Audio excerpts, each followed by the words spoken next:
questions for me? No. Remember, I'm supposed to record. I don't have to talk. Checking timing on the 17.5 horsepower brakes. Come over here. Take the magnet. Let me swing by here. See my poles? Right here and right here. I line the forward and after top dead center poles up with the magnet. Close enough. Then I take a white Sharpie or a white paint pen. No, I'm going to make a line on here. Now, it doesn't represent, I should be pretty close to top dead center, but I'm just going to look for that line and make a mark down there and see if I'm even in the neighborhood. So now I'm going to fire it up.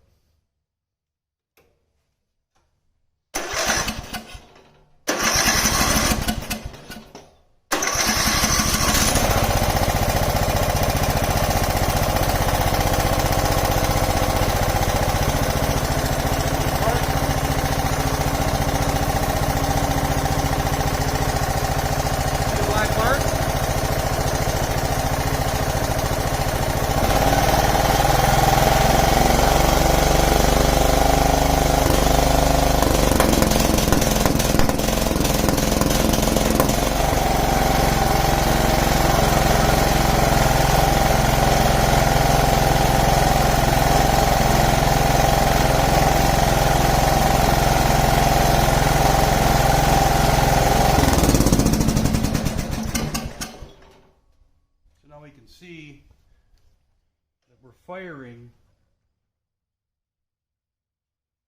right there. Now I'll check top dead center and see if I'm firing after top dead center because it's backfiring through the carburetor and generating a lot of smoke. I'm going to venture a guess that the pin could be sheared in here from a backfire and the timing is retarded. That's it.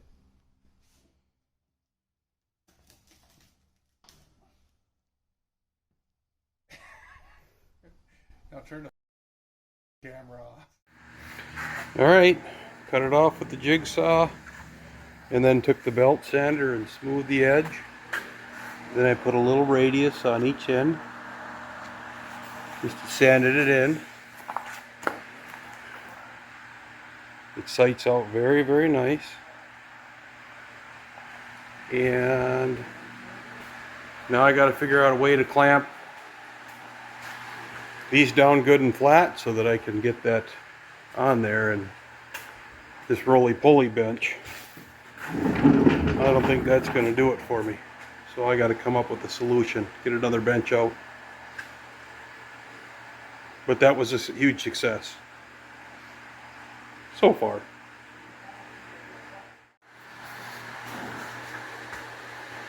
There's one. Where'd the other one go? Oh my. So basically what I did, took a bunch of plywood, flipped this over. That fits right in between all those beads. Okay, ripped it on the saw. There you can see a shim. Custom cut some shims so that I could get at the top edge. Clamped it all down. Clamped it down to my brake. My shear. Excuse me. And now I'm gonna proceed with this guy. Got the flat one, and I got the routed one. There's not much inside to do on this, but this will stretch a little bit because it's on a radius. So the game shall begin. There we go.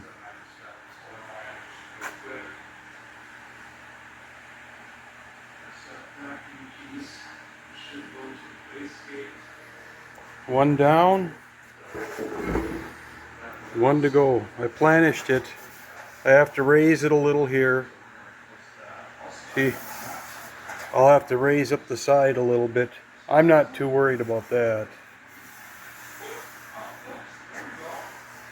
She didn't even... What had happened was, I think it moved a little in the clamp. So, but I mean, that edge, I'll planish that and get that out. But the reality is, get that shadow off of there.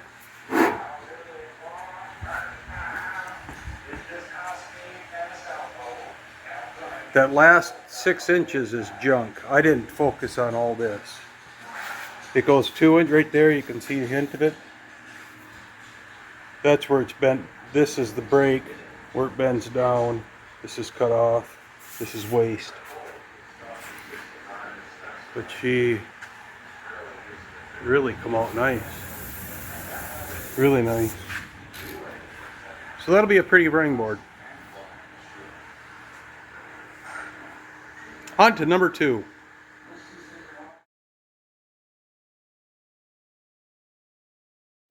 All right. That's about the overlap. It's got to push in a little bit right there, which is fine. It walks out right there. And that's the one that I did first.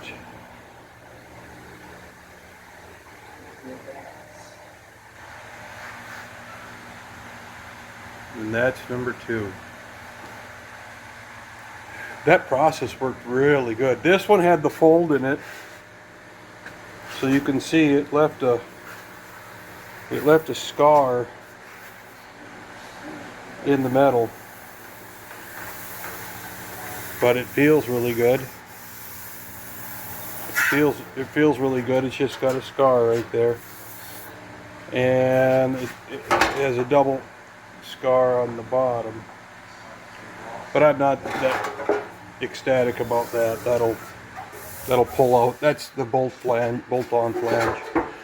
I don't know if I mentioned either, is I overrolled this, and I might have mentioned it in a video, hammered it out, but those of course are the scars from where it dollied forward, but she came out. That one was the one that we rolled twice. You can see everything. That one too. We retracted. So that's all right.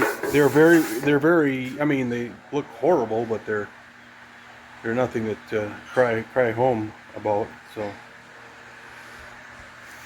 now, of course, we fold this over, cut that edge, form it, and put them on, and trim the back.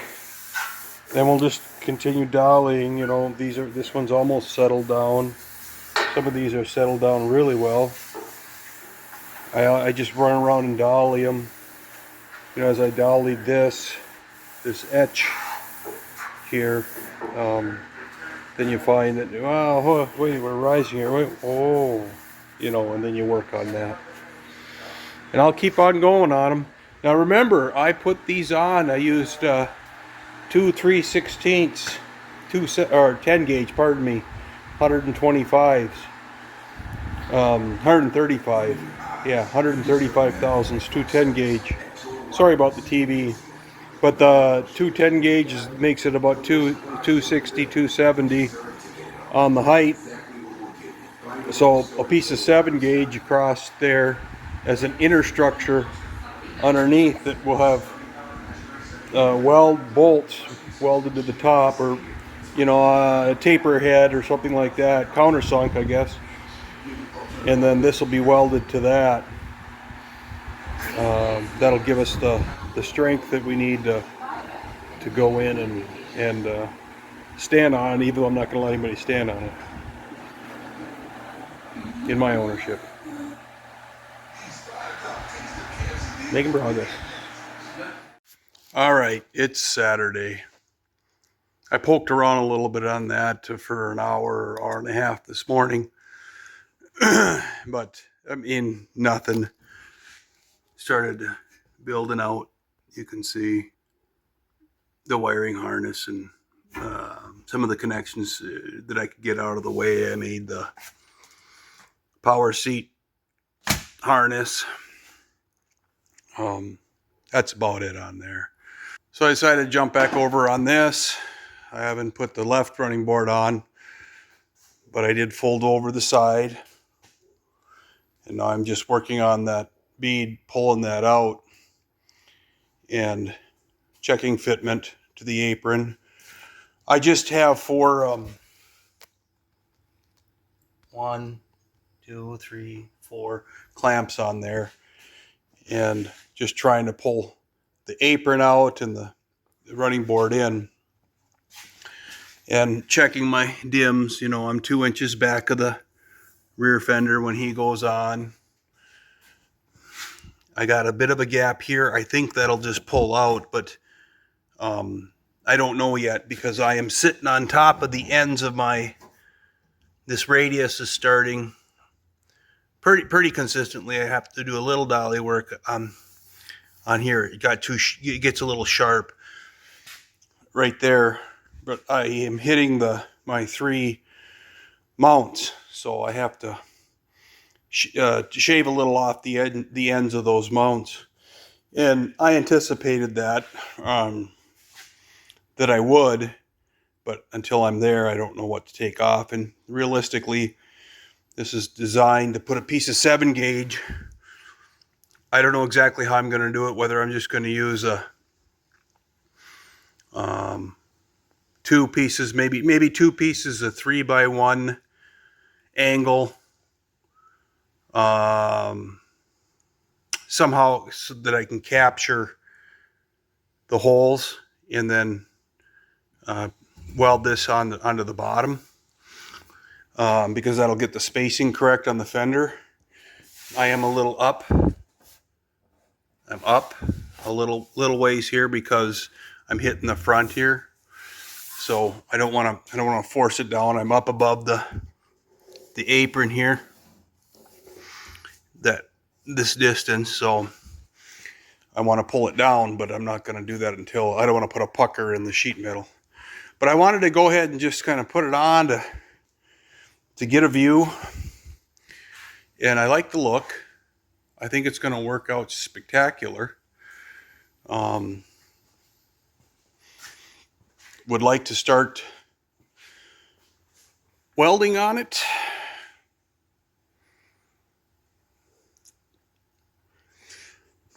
But I got to get some of the metal work. It's got to fit nice and flat. I got to get that other brake in the back. I don't know. I know it terminates at the end of the rear fender, but it's going to have to get a little curve on the end here. So we'll keep plugging away at it. But pretty happy with how the results are coming along here. So we'll keep going. Well, it's the next morning. It's I got up at about 3:30, you know, because I was excited. It's 5:40 almost. So I've been whacking and schmacking. It looks similar to the last video, but it's considerably different. So I had a gap here. You can see the fold. I mean, I got to ding this out, but I actually held my backing right here, and you can see the shadow of the line as I was pulling this material closer to the fender. You know, that cut was where it was bent. It was bent right there, and I moved it out, and then I sanded the radius. You can see a couple of dings right here, but I kept this pivot point the same and progressively hammered the material out until I measured. I needed about 3/16, you know, an eighth to 3/16. Of course, you can close that gap up, and I netted somewhere in that neighborhood. So I got to, dolly and play with this and then get this radius to match up good. It is starting to come in really well. I'll have to remark it, obviously, because I moved material. And then I see, where I've got these arrows, you can see there's a gap right there. Got to work that a little bit more. And other than that, she'll bolt down and look really good.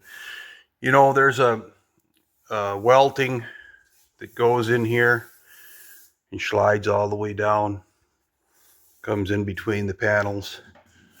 And I don't know if I'm going to use it or not. I might tighten these up enough to not use it. I just think it looks good when you have very finely dressed corners. That fender welting is nice. I have it on the 37, and I may have talked about it before. I kind of have a love-hate relationship with it. You can see I'm clamping down here and here. Of course, when I put that bend in there, that flattened this out. But with all that rolling, it's a little curved. I have 10 gauge in there just simply because I don't have I'm not going to grind up a bunch of shims of 7 gauge.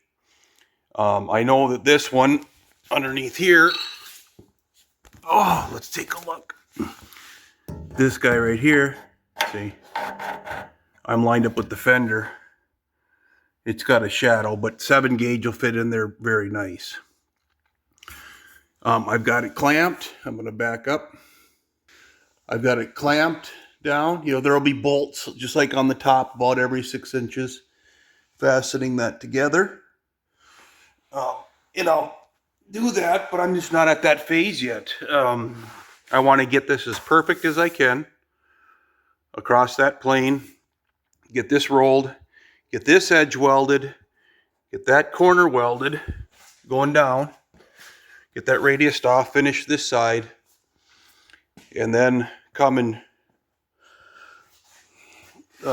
flange that, right? Get that profile for the rear fender, paper pattern, something like that. And that'll take some time because I'll have to kind of fit and on and off and on and off and on and off. But it's worth it. This thing's been on and off. Oh shoot, you've seen the videos, but if I cover 15-20% of the work of the finish that I'm doing, the other 80% is taking that off and on and off and on and off and on. But you know what? In the end, it's certainly worth it. It's certainly worth it. When you get the corners to line up, the body lines line up, and you just keep tapping and stretching and shrinking and doing everything that you can just to get everything dialed in. It looks so pretty in the end. So I'm very, very, very happy with how it's progressing. It is challenging. It's extremely challenging. The other purpose for the 7 gauge, I might have mentioned it, but is to bury, a tapered head screw or a countersunk screw bolt, probably 5/16. 2 of them, 2 or 3 of them, maybe 3 of them up here because of the distance, and then 2 of them back there, and weld them into the 7 gauge into a countersink, and then weld that 7 gauge on. Now I did that with the 37, and I did get rust between the layers, but what I did on the 37 is I rolled the running boards in 10 gauge, and then I put a 10 gauge picture frame around it, and then put the mat, the rubber step into it. In that vehicle, that step is used all the time. In this vehicle, I'm thinking more than likely in this vehicle, you can get right up to it.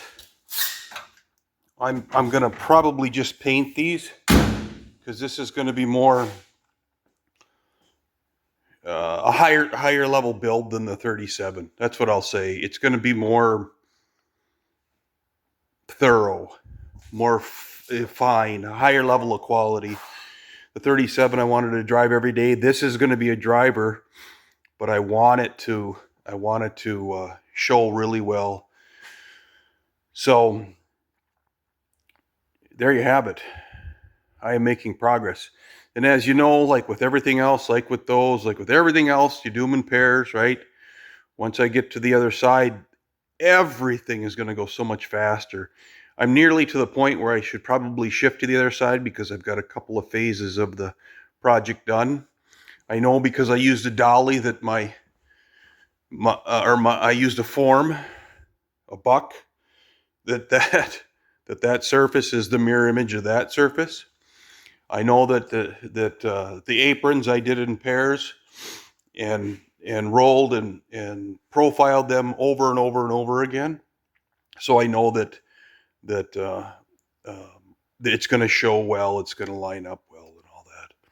There is a minimum amount of probably surfacer is about it so far. There'll be a little bit of fill in these areas here where it was welded. I've tapped and tapped and tapped, and you kind of get to a point where you don't want to stretch or shrink, or I do anyway, to start to upset the definition of the radiuses and stuff like that. You want to keep that integrity in that shape as perfect as possible.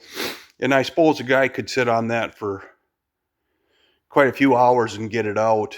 And I may do that. It all depends on the day. But it's really coming along, and I'm very proud of it. So click the like button, would you?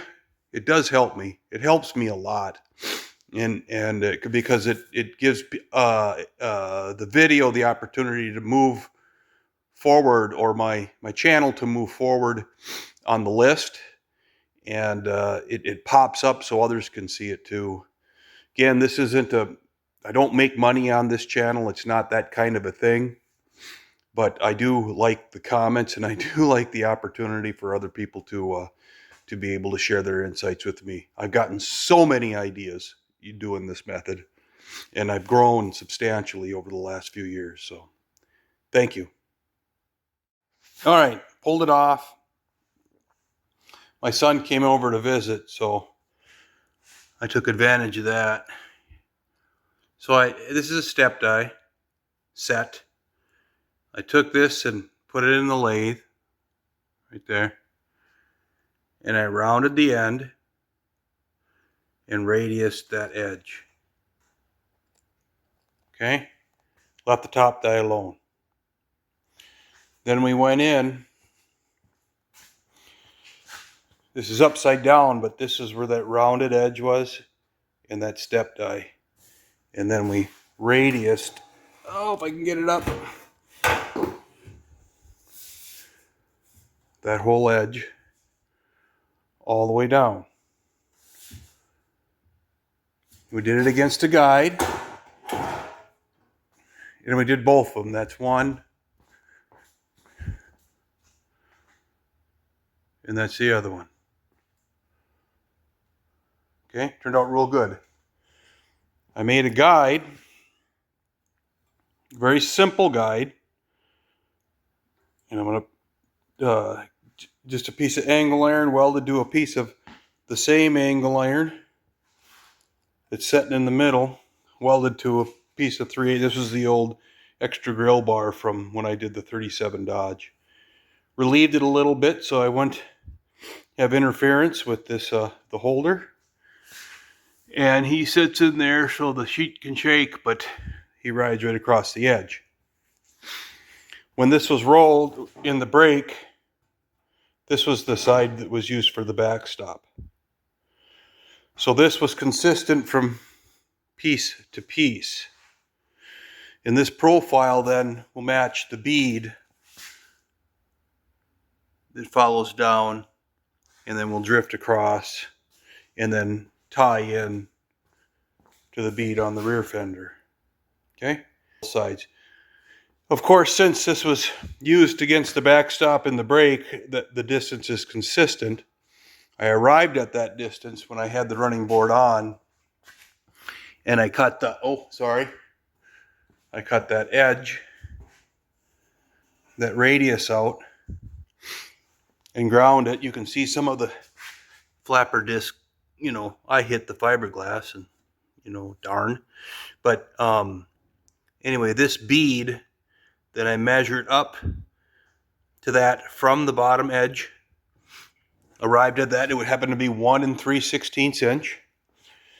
And so that's what I set the backstop at, to the outer bead edge. That's where I measured to on the finished piece. So I measured from, and on that mark, I think you can get that concept. And on that mark, then we rode against the backstop and rolled that bead all the way out. You can see from underneath some of the hammering. I didn't clean this side up. When I moved, here, let's see if I can, this is still sharp from the original bend, and then it gradually widens out. Then it gradually widens out as I get up to here. And so I'll have to do some filling in this area when I weld it, but I intend on welding it from the inside and the outside and radiusing it like everything else is radiused. The glass is radiused. This is a radiused edge. These are pretty sharp radii, but everything else is, and those, of course, they're welded on the inside and the outside too, and I can radius those. I'm going to wait until I get everything up and back to the old, am I using welting or not theory. My son thinks I should use the welting. I don't know. You can see that mark there, and that mark there, and that mark there. And those were the original marks before I cut those off, where I was sliding it in and out, and I was rubbing up against it, and I stopped. So from the bottom side, now this, obviously you can see I've opened this up a little bit. That none of that's a problem. Once I get to starting to weld this, I'll form it down, and I'll have to dolly across this. This is the cut line where this flange will need to be cut down to there, and that's approximately the bottom. This is the finish end of this bead is 1/2 inch, and here I've got an inch and 3/16 to there, but it just winds up being that. Ugh. I can get my tape. This two-handed thing. It winds up being an inch, and so roughly in the middle, but this area being 1/2 inch, and then this will bend back. I want to put a break on this. Give me a perfectly crisp line, bent in, and it'll make that edge of that board super rigid. I want to weld in, probably going to go with 10 gauge, and then stack a shim underneath these boards, because 7 gauge is just going to be too heavy. I'll probably open it up. I don't know for sure yet what I'm going to do, but I'm thinking it'll just be a frame. It'll be relieved for these. It'll be open here, but it'll be enough material to flatten that board out and give it the strength. So almost as if maybe 1x3 angle iron might work. If I push them together, I'll have a 6-inch band right down it. It doesn't need to go out to the edge here. That's already strong. I just want to cover this area. And again, not that people are going to stand on it, but that it's nice and flat, rigid, and in the event that, somebody stands on it, or I need to access the roof and I throw a blanket or a towel or something on it to stand on it, that it'll support it without causing any damage to the board. Because this is just a 18 gauge on this. So anyway, again, rode those beads in pairs. Don't tear down and reset up and try to copy. You can, but I know this is exactly the same as that at this point. So that's where we're at this point. Still working on the driver's side. I want to get this tacked in. And again, that'd probably be the point where I tack that in, come up with a framing concept. Of course, I'll make 2 frames, one right and one left, and then jump to the passenger side. Got to pull the rear fender off because I got all that excess material on the backs of these.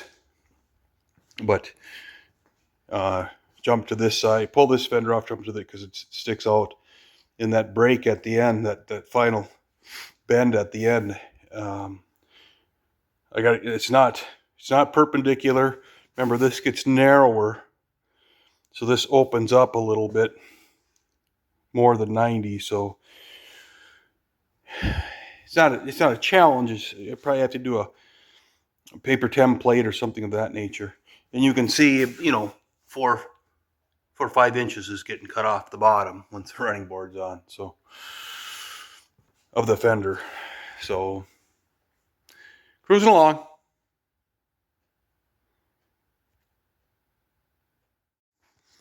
Well,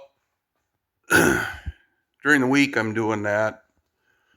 Today is Sunday for me, and at the time I'm videoing this, and decided to jump back on this. So now over here I've got the driver's side. I've got, let me get this off of here. Of course, I do these, don't know what I'm going to video. I know I'm going to video the project, but I don't know where I'm going. So you can see that's when I moved that out. And so I'm in the process now of welding that up around the radius. And I'm not going to finish welding this because I still have to roll that or bend that etch over, turn it 90 degrees. And of course you can't use it in a vertical break, because this has got to come 45 degrees up and this goes 45 degrees back to achieve a 90-degree angle. And of course, it will hit the brake. So I got to use a brake where, you know, you got a flat surface, kind of like on that shear, and you can get in there from, introduce it into this side and then bend the whole board up. And I don't know if I'll even achieve 90, but I'm going to hopefully get that resolved here in a few hours. And then on the passenger side, then I just finished bending this edge over. I had to trim the material on this. You know, where I started on these running boards is actually, where did I put that piece? I think you probably caught it. This is the amount of material I cut off the end of this guy right here. So I placed that form.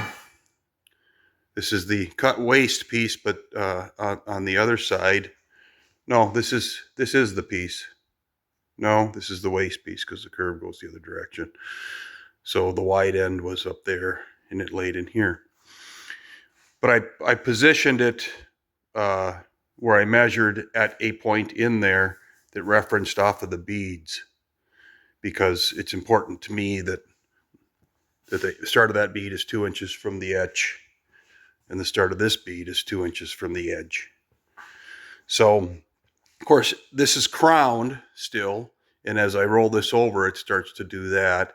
I'll have to do the other side. Now I'll have to shrink on these edges, or stretch, whatever I need to do to get that flat, and get them in there and working properly. Each one of these where the bead is rolled, it's, you know, it's like that. So there's still a lot of work to do on these, but I'm getting the headway. I had to cut this edge off, but I know, if you remember from that, I have to cut off to fit properly. I don't want it hanging down below the fender flange. So this will again get cut off. This still needs to be bent over, all that kind of thing. I picked up some 7-gauge and just hand plasma cut those out, so that they will be the backing underneath this. This is just 18. And of course, we're spanning, you know, whatever, 2 feet in each of those. And I put them on, and even though I don't want to step on them, I want them, of course, to be structurally sound. And you never can control the 300-pound 14-year-old that doesn't know any better and gets on there and jumps up and down on the board. So at the car show, So that just basically is spanning it. There's no profile or anything on it. It doesn't need to be. I just need to capture the bolts, probably 2 in each one of these, right? All the way back, sink those in, and those will get welded under the bottom here. And I'm thinking I'm going to do just, 3 slots and stagger and place them at a distance down the board, clamp it, and pull the whole thing in. Yeah, that'll be an area, where if water gets up in between the 2 panels, it'll just simply rust through. But of course, I'll wind up coating that surface, coating this surface,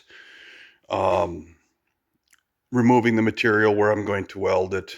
Of course, it'll burn away the paint anyway on there. But then when I'm finished, I will seam seal all of that before I epoxy prime the whole thing, and that'll give me years of service. So, but they'll be nice and stiff. They'll tie everything together. That is 7 gauge or 3/16, as I've covered in other videos, to get the proper spacing for alignment here to the surface here.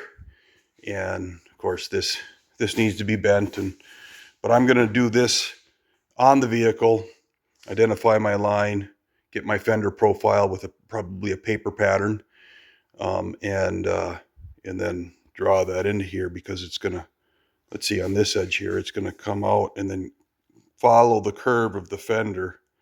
It's going to be a tricky dick to put together, and then I'll weld it all together. And then of course that fender gets cut off, but I'll roll that.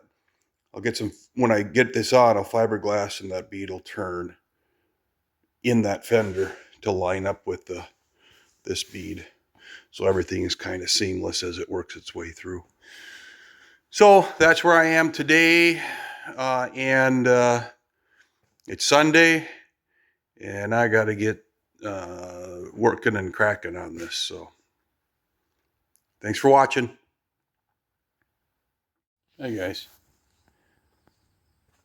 So I took a piece of rusty angle iron. This would be the bottom. Set the running board upside down, sticking up. Use my old form. Took a straight edge and cut this back all the way. Put a guide on it. Cut it all the way down. Pried away all the wood that was in there. Actually, it held up pretty good. I think the screws did a significant amount of work too. And then that 3x3 angle, that went on top like this shape and pushed up against that edge, and then I clamped it. I pulled that board with that. So this is 2 inches approximately. So that angle hangs over an inch. And I set the height of that angle at the 1/2 inch line, or 9/16 down, I guess, because I wanted a 1/2 inch remaining on it after the bend, right? And clamp those bar clamps across each of the openings, the cutouts that are in the running board for the braces, and pulled that together. So this was laying in here, clamped it up against this. This is, it's just below the surface on it. And then I had the flange just to bend over on top of that piece. Maybe I can get a show here when I rig up the passenger side. But then, of course, I'm getting down on the ground here. So it formed that bead, and it's rolled under. I still could do a little more dolly work on here, and I will. But of course, this was just in the mold. It's got a nice radius to it, like this will have when I'm done. Consequently, when I purchased these fenders and they cut them, you can see this will all have to be blocked out to the 1/2 inch, but they took their saw off the etch And so I'll have to add fiberglass to here to straighten that back out. It swoops up. I guess you can see it swoops back up. So that's not a big deal. I mean, it's just fiberglass and getting a little in there. That'll straighten that all out. Get the rear fender on and do the back. Whew. Coming along though. Happy with it.